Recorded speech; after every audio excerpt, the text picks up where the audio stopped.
dyan makikita yung struktura ng pure gold. Okay, so sa pure gold merong BDO. So yun yung bangko. And then, katapat na is gasolinahan.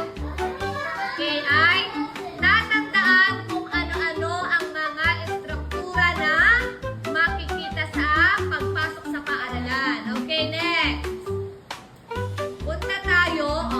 Punta tayo sa ating paaralan. So, ito yung Pink Ligo Street.